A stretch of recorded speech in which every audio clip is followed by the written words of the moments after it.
Romance of Sui and Tang Dynasties Chapter 45. We're exploring that precise moment a loyal official decided he had, and this is the key phrase, no place to stand, and was forced to choose rebellion. That phrase, no place to stand, it sums up the entire tragedy of Qin Shubao, or Qin Zheng, as he was also known. Right. And we have sources detailing his eventual but really agonizing defection. The whole story is defined by this conflict that the documents highlight right at the start. The ideal is, from one to the end, faithful unto death. This is the integrity of a loyal official. Yeah. But that ideal gets shattered. It's systematically shattered by the reality of the court. I mean, this isn't the story of a man who suddenly got greedy or ambitious. No, not at all. This is a story of a man whose loyalty was turned into an existential threat through jealousy and betrayal. And it all begins with him thinking about the exact opposite of rebellion. That's right. He's in his military camp, and he's completely preoccupied with how to serve his post and, specifically how to repay this deep, life-saving debt to his benefactor, Zhu Tuo. He's literally thinking about loyalty when the world comes crashing in. And the first warning, it arrives so subtly. A messenger, Shan Quan, shows up from Diziking. And Shan Quan is the manager for Qin's sworn brother, Shan Xiangxin, a trusted ally. So Qin sees him, he assumes, oh, this is just a friendly visit about my second brother. Just a normal day. A completely normal day. But this is not a social call. When Shan Quan makes sure they're alone, he pulls out a letter. And this detail in the source material is so critical. The letter is sealed, and it's addressed, Mother to Kunger's hand tear. Wow, so it's personal, right from the start. Immediately personal. And urgent.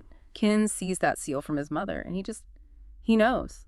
The source says he stood dumbfounded for a long time after reading it. His whole world just stops in that instant. Okay, so the emotional threat is there. Then Shan Quan starts explaining the political reality behind it all. Mm-hmm. What is his mother so afraid of? She's afraid of the report, the official report to the court.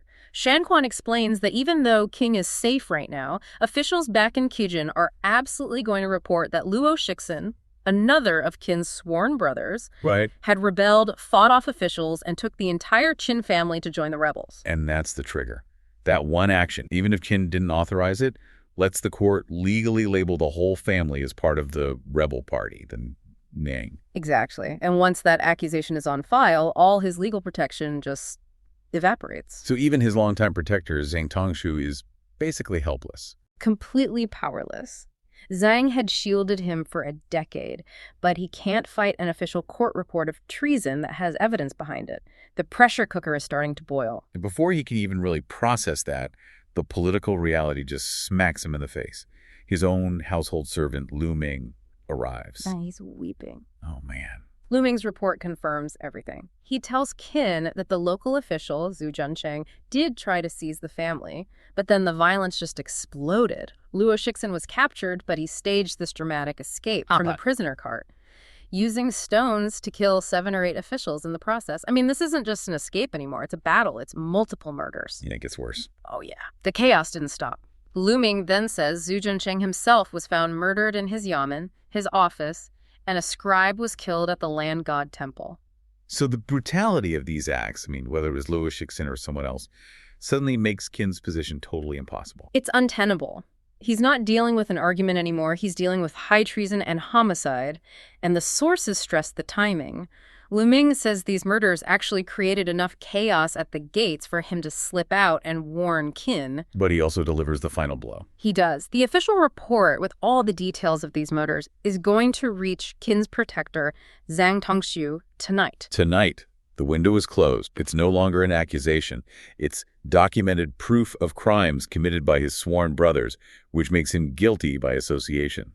And you have to remember, the source material specifically calls out Qin's archenemy at court, Yuan Shu, as plotting painstakingly and will not stop until he has killed Qin. So this is the perfect weapon for him. Yeah. Yuan Shu has this decade-long vendetta, and now Luo Shixin has just handed him the unassailable legal argument to destroy Qin. Exactly. This is the moment loyalty becomes a death sentence. Which brings us right to this battle inside him. Conscience versus pragmatism. You see him sighing, just lamenting this whole disaster. He actually says, I intended to keep this body to serve the country and repay my benefactor, But this situation has arisen. My heart is known only to heaven. And that statement is just so critical. For him, defecting is a betrayal of his deepest values. Gratitude to the state, sure, but more importantly, gratitude to Zhang Tongshu, the man who kept him alive. He's trying to hang on to his integrity, even as the world is burning down around him. But this is where Shan Quan, the messenger, steps in as the voice of, cold, hard reality. He just argues fiercely against all this idealism. He basically gives them an ultimatum, right? A very clear one. The warning is, look, your sentimental ideas about gratitude are useless. With the killing of officials, in the dark of night, not even 100 Zhang Tongshus can save you now. And here's the really sharp part of Shan Quan's advice. If Qin waits, Zhang Tongshu will be forced to save himself. Right. The pressure from the capital will be too much. Zhang will have to expose Qin, confirm his guilt, and that means immediate execution. So by trying to stay loyal, he just gets himself killed and destroys his family's only hope. The logic is just devastating. So Shan Quan's recommendation is purely pragmatic. Quietly merge the army you command with the mountain camp. He's telling him to defect, take his troops, and use his skills to become a king or a warlord. Survival is the only option. But Shin, he doesn't take it. The sources show he draws this moral line in the sand. He does. He refuses to take his loyal Sui army and turn them into thieves Zuaze. He will not corrupt his men. That's a remarkable choice. It's an older chivalric code, so instead of a mass defection, he decides to escape alone, quietly, with just a few trusted men. But first, he insists on writing a formal letter of resignation to Zhang Tongshu. His goal, he says, is simple: mother and son reunion. And that need for integrity, it really comes through in that final act. Let's dig into this letter because it's not some rush note. It's a carefully crafted document. A political document addressed to En Zhuzhang Darren Huixia, or esteemed patron Zhang. The language is so deferential, and it's all designed to protect Zhang. How so? He starts by listing Zhang's favors. Seeing Kyung with a favorable eye for years saves Chong from death. He's making sure that if the court finds this letter, they see Zhang as a great patron who was betrayed, not a co-conspirator. And then he justifies leaving, and this part is so strategic. He doesn't blame the emperor. He blames his own youthful chivalry. Specifically, killing the cruel at Chang'an, which is what started the feud with Yuan Shu in the first place. He reframes the whole thing as a personal vendetta that the state can't solve for him. That is a brilliant political shield. It is. And he downplays the current crisis. He says Luo Shixin's flight to the grasslands was against his will. He's essentially saying, I'm fleeing a blood feud, not starting a rebellion. But the killer detail is the analogy he uses. Yes. He compares his departure to Shu Shu returning to Cao Cao. And for anyone who doesn't know, Shu Shu was a strategist who had to leave his master, Liu Bei, because his enemy, Cao Cao, had captured his mother. It was the ultimate I have no choice move. It sends a powerful message to both sides. To the Sui regime, it says, my heart is loyal, but my hands are tied by family duty. To the rebels, it says, I didn't come to you for power, I came because my mother was there. It's an apology and an explanation all in one. And then there's that desperate promise at the end. If they ever meet again in battle, he swears to repay Zhang's kindness by slitting my neck and severing my head. That's the IOU written in blood. It's meant to be read by the authorities. It's him saying, Zhang, I'm sorry, but I won't drag you down with me. You can show them this letter and say I pledged my life to you. It gave Zhang a defense. Couldn't that promise also be, a way to protect his own reputation? So that even if he became a rebel king, his story is one of noble necessity, not betrayal. Oh, absolutely. It's a measure of control in a situation where he has none. He's lost control of his political fate, but he's taking back control of his own story.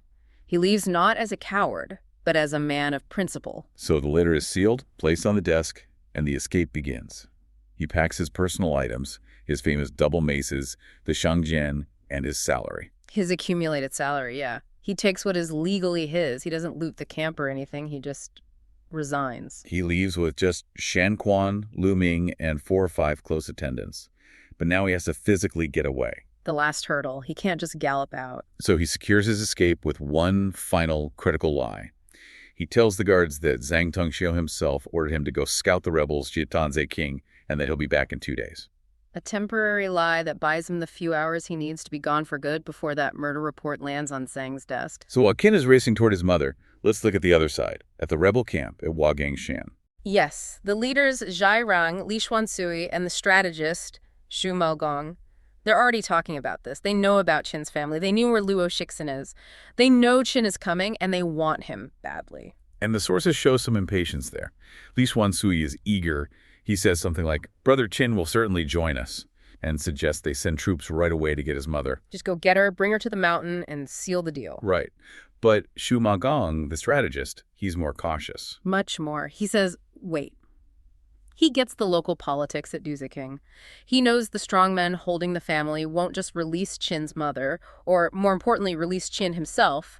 They have to get the general first. And what's so fascinating is that Xu Maogong isn't just planning a welcome party. He's planning a massive expansion. Exactly. He uses this meeting about Qin to pivot to logistics. He sees their camp is growing, the people's eyes are numerous, and they need food. They need resources. Now, And you, the listener, have to remember this context. Xin Shubao isn't just some political prize for them. He is an essential military asset they need to support this expansion. Xu Maogong is already planning a major raid on Yingyang and Liangjun, rich areas full of merchants. and this isn't some small raid. It's a highly sophisticated two-wave attack with 4,000 men. They are leveling up from a small rebel band to a serious military power. This is why they held Shan Xiangshen back from the raid. They needed him for a more important job. And that's the moment Shan Quan returns. With the news. Qin Shubao has resigned and is on his way to Duziking. The letter is the final trigger. It confirms the break with the Sui. So no more waiting. No more waiting. Himo immediately sends Shan Xiangshen and another commander to Duziking. And you get this great detail. Xu Mogong gives Shan Xiangshen secret instructions in his ear. They take a fast, direct path, racing to intercept Qin before he gets tangled up. The immediate fallout from Qin Shubao's big move and the pretty overwhelming countermeasures from the Sui dynasty. And it sits it right against the response from the Sui's top generals, Zhai Sutuo and Pei Renji. Exactly. We need to understand the calculus here, you know. What made full-blown rebellion the only way to survive? And we start right in the middle of it all in media res. Qin Shubao and his small group, Lian Ming is with them. They've just separated from Shan Quan. And they know they're fugitives now. So they're immediately off the main roads, taking these small paths through villages, just desperate not to be recognized. It's that moment of maximum vulnerability, you know. But it doesn't actually last that long. No. They hear this loud shout, "Is that Brother Qin Shubao ahead?" And then suddenly, everything changes. It's Shan Xiangxin and Jia Runfu. And they're not alone. Not at all. They're leading a pretty substantial group. The text says 2 or 3 dozen Luluo. Which is basically their followers, their men. Right, so they're catching up, and this reunion is just, it's absolutely critical. The opening dialogue really sets the tone, doesn't it? Shan Jiangxin gets off his horse, grabs Qin Shibao's hand, and just delivers this incredibly sarcastic line. Brother, you have rendered good service to the Sui family. I noticed that, yeah. The text really emphasizes the word service. It drives home that feeling of betrayal. I mean, it's the sound of loyalty dissolving in political acid, really. Qin Shubao gave everything to his service. And what did he get for it? Persecution. A bounty on his head. All thanks to corrupt officials like Yuan Shu. He basically crossed the Rubicon just by staying alive. But this is where you see that contrast. You know, the political system is decaying, but the personal bonds are stronger than ever. There's still fugitives on the run, but the focus just snaps right back to loyalty. They've barely processed this reunion when another writer, Luo Shixin, he just comes flying in. exactly, comes flying in, and he's clearly been searching for days. And Luo Shixin's dramatic entrance, it's all about one thing. Qin Shibao's mother. It's the very first thing he asks about. Is she safe? Yeah, and Luo Shixin confirms she is, but the source says she was so worried she'd been sending him out to scout the road 2 or 3 times a day. Wow. That's just intense personal stress. It really shows the price of all this. And that family connection, it dictates everything, even the reunion. They head back to Zengi Hall where his mother, his wife Zhang Shi, and his son are all waiting. You'd expect him, as a devoted son, to greet his own mother first. But he doesn't. He spots Cheng Ziji's mother, who'd been sheltering them, and he immediately kneels to her first. It's about acknowledging that debt, that profound respect. Yeah, and Cheng Mother is just the beating heart of this whole scene. She embraces him and calls him by his childhood nickname, Taiping Jie. Peaceful brother. It's the perfect human moment in all this political chaos. Cheng Ziji gets a bit embarrassed and says, "Mother, Brother Qin is an official now. Stop calling him that." And her response is just, Huh. It's perfect. Oh, it's everything. She just laughs and says that since they're all family, she'd call him Taipingje, even if he became the emperor. That moment right there, that underscores why this group ultimately succeeds. Their foundation isn't political ambition. No, it's this deeply ingrained familial loyalty that goes way beyond titles or allegiance to a state that's, just crumbling around them. It's a fantastic emotional anchor. Yeah. But once the sentiment dies down, they have to face reality. Shubao tells them what happened on his campaign. And the strategic assessment begins. They realize their current setup, it just won't work. Right. Junda confirms he and Cheng Ziji had to abandon their base after the chain sealing incident. Then Shan Xiangxin admits he had to move from his second-worthy manor because of trouble with Li Xuansui. So the consensus forms pretty much instantly. They have to pursue what the source calls a career in the mountain stronghold. They've been pushed too far. And there's that initial bravado from Cheng Ziji, right? He's always ready for a fight. He suggests they just build a bigger fortress and try to become emperors themselves. But that impulse, that idea of staying independent, it just completely collapses the very next day. Why? What happens? The external pressure just ramps up dramatically. A messenger arrives from Wagang, sent by Zhu Maogong, carrying a mibao. A secret report. And this document, this is the catalyst. This is what turns a group of friends seeking refuge into the unified, large-scale revolutionary army of Wagang. Okay, so let's break down the intelligence here because it sounds terrifying. What exactly did this report reveal? Well, the decree from the imperial court in the eastern capital was immediate and overwhelming. First, they confirmed the mobilization of two of the Sui's most feared commanders. Okay. Pei Renji, the governor of Henan for suppression of rebels, is leading a massive force. We're talking 20,000 professional troops. 20,000. Just to put that in perspective for you, that is not a raiding party. That's a small, organized imperial army. Exactly. An army designed to suppress major revolt. And Pei Renji is coordinating directly with Zhang Sutuo, the governor of Shandong. So they have two objectives. First is to quash the followers of Li Mi and Wang Bodang. Yes, but the key detail, the one that seals everyone's fate. What is it? It's the second objective. The Sui court is specifically ordering these two massive forces to locate and severely punish the heavy criminal Qing Xiong for escaping and murdering officials. And it doesn't stop there. No. They are also ordered to strictly arrest his family and destroy their base. That is an existential personal threat. That completely shifts the dynamic from we should probably leave to if we stay here, our mothers get arrested and executed. Right. Neutrality is officially game over. Even Cheng Ziji, for all his bravado, realizes they can't face 20,000 imperial troops with their small following. And Qin Shubao knows the quality of the generals they're up against. He immediately counters Cheng Ziji, pointing out that Zhang Sutuo isn't just brave, he's courageous and resourceful. And Pei Renji is a veteran. Facing them at their current location would be suicide. So it's Yu Junda who says what they're all thinking. He reminds them Zai Rang has already invited them to Wagang. And since Shan Xiangxin's family is already there, and now Qin Shubao's family is in the direct line of fire. They have to combine their strength. Yeah. And this move, it wasn't just impulsive. Shan Xiangxin tells them he already saw this coming. You've been preparing. Yeah. He'd already told the Wagang leadership to get ready for them.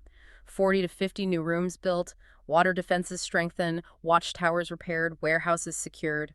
This was a pre-planned strategic integration. Waiting for that final push. Exactly. And once the decision is made, the execution is swift. Jia Runfu is sent ahead to notify Zhu Maogong. Right. And then Qin Shubao, Cheng Ziji, and Yu Junda gather their families, including Qin Mother, and everything they can carry. Gold, silk, provisions, grain. We need to just pause on the scale of this. This isn't 4 guys on horseback. No. The source material confirms the whole group leads over 2,000 men into Wagang. This is the moment a loose alliance transforms into a professional military unit. A unit capable of fighting the Imperial Army head-on. And the sources have this beautiful, ancient couplet to sum it all up. The fierce tiger grows twin wings, the flood dragon gains the cloud. It's the perfect poetic summary. They've just massively enhanced their power. They're no longer just a few skilled fighters trying to survive. They now have the strategic depth and manpower of Wagang. And Wagang has just absorbed the best martial talent in the region. So as this newly fortified rebel army is making its way to Wagang, let's switch our focus back to the imperial side, to General Zhang Sutuo. Who's in Ping 1, and he immediately notices Qin Shubao is gone. And what's fascinating is his reaction isn't suspicion, it's genuine concern. He thinks Qin Shubao must be sick, so he sends his subordinate, Fan Jianwei, to check on him. But Fan Jianwei comes back with a lie. A false report that Qin Shubao was sent on a mission days ago. But Zhang Sutuo knows that's not true. He thinks, I never sent him anywhere. The truth finally lands when a formal document arrives from Kizu. He opens it and realizes Qin Shubao has fled, having formed a grudge against Zhu and Shu. We really have to pause and analyze Zhang Sutuo's reaction here. It speaks volumes about the failure of the Sui dynasty. It's just profound regret. Genuine regret. He calls Qin a man of Korean resource, his most capable helper. He actually laments, now that he is gone, what should I do? That's not a general losing a chess piece. That's a man heartbroken over losing a talented, trustworthy friend and lieutenant to corrupt court politics. And that's the crux of the issue, isn't it? The dynasty's internal corruption is actively stripping away its most effective defenders. The one man who could probably quell this rebellion is mourning the loss of the one man who could have helped him do it. The irony is brutal. Zhang Sutuo knows exactly why he fled. It wasn't treason, it was forced dissent. But he's a loyal general. He has to follow his orders. And the dynasty gives him no time to mourn. An imperial decree immediately transfers him. He's now the governor of Xinjiang, and his specific task is to clear out Zairang. And it's significant that he only takes 2 trusted subordinates with him, men who are also friends with Qin Shubao, Fan Hu, and Tang Wanren. So he's thrown right into the fire. Zairang and Li Mi are aggressively attacking near Xinjiang. Zairang even gets to the city gates. Leading over 1,000 men, just widespread killing and plundering, the city is under siege. But this is where Zhang Sutuo proves why he's so respected, even by his enemies. Despite the chaos, despite losing Qin Shubao, he and his 2 lieutenants each lead 500 elite soldiers and just charge out of the gates. The sources get almost mythic here. They describe him as having a divine spear, a Shen Cheng. Which isn't a magical weapon. It's just a way of saying his skill is almost supernatural. Right. He's so swift and powerful, he just tears into the rebel ranks and becomes completely unstoppable. Zairang and his lieutenants are just overwhelmed. Instantly routed. Zairang is forced to flee, and Zhang Sutuo chases him for more than 10 li. That's about 3 or 4 miles. Inflicting severe damage.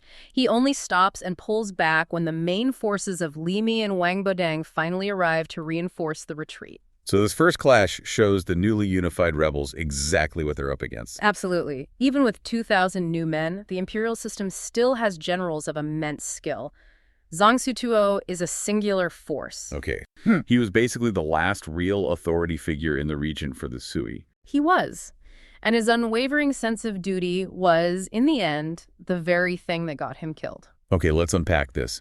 The stage is set for this tragedy near a place called Dahai Temple. Right. The rebel leader, Li Mi, sets up this massive ambush. And the source material, it paints a picture of just total violence and chaos. Sutuo is right in the middle of it, wounded. His battle dress is stained with blood, but he's still fighting. He's still pushing forward. Yeah. But the key here is that his focus isn't on strategy or even his own life. No, not at all. It's on the safety of his subordinates, the men he brought with him, Tang Wanren and Fan Hu. And he actually does it. He breaks through the enemy lines once and opens a path to safety. But he doesn't take it. No, he stops. He turns around. Why? He realizes Tang Wanren is still trapped back there, injured and about to be overwhelmed. Sutuo, without a second thought, he just turns his horse around and charges straight back into the fight. And he saves him. He pulls Wanren out. I mean, you have to pause here. Is that incredible selflessness or is it just fatal recklessness given the situation? That is the core tension, isn't it? Strategically, it's a disaster. He should have saved his main force and retreated. But the story presents this as the ultimate act of a loyal patron. His duty extends to every single man under his command. So he gets Wanren to safety, tells his troops to escort him away, and then... He turns around again to find Fan Hu. He literally says he won't return alone. But Fan Hu was already dead at this point, wasn't he? Tragically, yes. He'd been thrown from his horse and trampled in the chaos. So Sutuo goes back into the fire for a man who's already gone, and that's the moment Li Mi had been waiting for. He's completely exposed. And what's fascinating here is that Li Mi had been hesitating. He'd been holding back his archers because he didn't want to accidentally hit Sutuo's men, Fan Hu and Tang Wanren. You know, that old strategic problem, the fear of breaking the vase to kill the rat. Because he saw them as potential recruits. Exactly. But the moment Sutuo was alone, that problem vanished. And that was it. The arrows came down, the text says, like flying locusts, and the loyal governor, Zhang Zituo, was killed on the field. And his death was an immediate political earthquake. Within days, several major counties just defected to Limi. It was a huge military victory for the rebels, but the narrative frames it as this profound moral tragedy. The purest form of duty was just extinguished. So that news travels back to the rebel camp at Wugang. And this is where we find Qin Shubao. Right. And while the rebel leaders are celebrating these enormous gains, the source describes Qin Shubao as just quietly shedding tears. This is where his new political reality just smashes right into his personal history. It's a huge conflict for him. His debt to Zutua wasn't just professional, it was deeply personal. Zutua had defended him in court, behind the scenes against false accusations. He'd shown him immense grace. And Shubao feels he abandoned him, that by surviving, he somehow caused his death. 100%. But he can't exactly mourn a fallen Sui loyalist in the middle of a rebel celebration, so he has to come up with a cover story, a mask for what's really a very personal mission. What does he say? He tells his comrades, including Shan Xiangshen, that they have to go to Xinjiang to meet with Li Mi. He frames it as pure political opportunity. He says, look, if you just want to be thieves, stay here. But if you want to plot to become kings, you have to join the new power structure. That's the political calculation. That's the public story. But his real mission is to find Zhang Zituo's body and pay his respects. He even sends his servant ahead, not to scout the political landscape, but to find the remains. So this is a pilgrimage disguised as a power move. Perfectly put. And you see it in the journey itself. Shubao travels separately with just a couple of close companions, Shan Shanshan and Luo Shixin. It gives him the space to focus on this personal debt. But even as he's wrestling with this, his value to the rebels is skyrocketing. Oh, absolutely. Li Mi specifically asked for Qin Shubao to be brought to him. Shubao is a rising star, which, only makes his guilt worse. He's succeeding because his honorable patron is dead. So he finally arrives near Zhangzhou. He learns that the bodies of Zhu Tuo and Fan Hu have been recovered and are in coffins at Dahai Temple. And that's where he heads, ready for a confrontation, not with an enemy army, but with his own conscience. And the scene at the temple, it's just devastating. It's set up perfectly to deliver this moral critique of his survival. It really is. Shubao and his men arrive. They see the two coffins, the memorial tablet for the governor. But the first shock isn't the bodies. It's the other mourners. The soldiers. That's right. There are about 40 or 50 of Yutua's surviving soldiers there, all dressed in white mourning robes, and they tell him they're standing guard over the coffins. For how long? For 100 days, 3 months. They say they can't disperse until they've properly shown their gratitude to their fallen commander. Wow. And Shubao he sees that. And he's immediately crushed by shame. He thinks to himself, if these lowly soldiers are this dedicated, who am I to be so disloyal? His political maneuvering suddenly feels so cheap, so dishonorable. So he changes into mourning clothes himself. Yeah. He tries to join them in their grief. He does. He's trying to perform his loyalty, to reclaim some of that lost honor. But that performance is shattered the moment Tang Wanren walks in. The man Zhu Tuo died saving. The very one. Yeah. She's also in deep mourning, sword at his hip, tears streaming down his face. And he walks right past Qin Shubao, doesn't even acknowledge him. He goes straight to the memorial tablet and the eulogy he gives. It's not just grief.